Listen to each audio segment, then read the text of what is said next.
Let's talk about 5 accessible feminist non-fiction books you need to have read, well, yesterday if possible. So just a note to say that I feel like particularly in the times we're living in, we're being reminded that, well, 1 week or 1 month or 1 year, you can feel like you're making so much progress in the fight for gender equality and an end to sexism and patriarchy.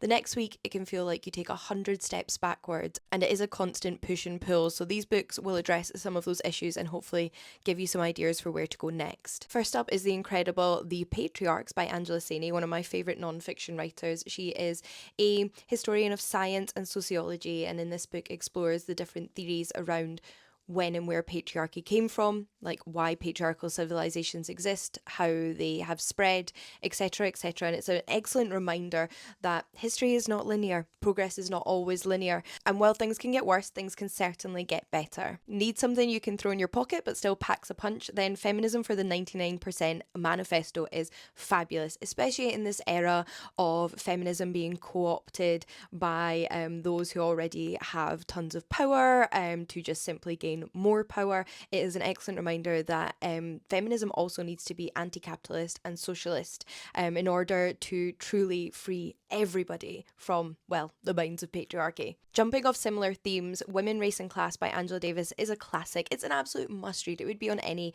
like feminism starter kit I was to design if I were to do that.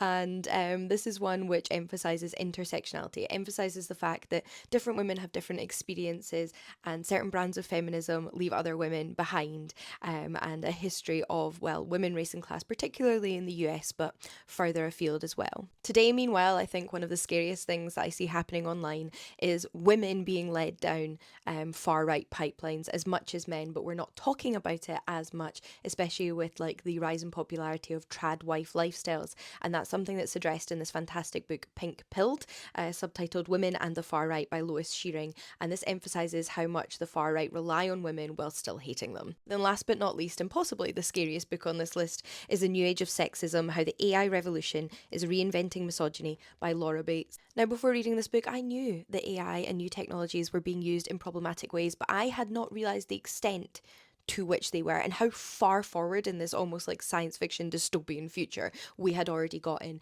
and how lack of sort of oversights and existing misogyny and patriarchal structures were influencing the technology that we're seeing taking off around us. And I think it's really, really important to be aware of this if we are to fight for a better future. So there you have it, 5 books to add to your TBR, and let me know if there's any that you would recommend too.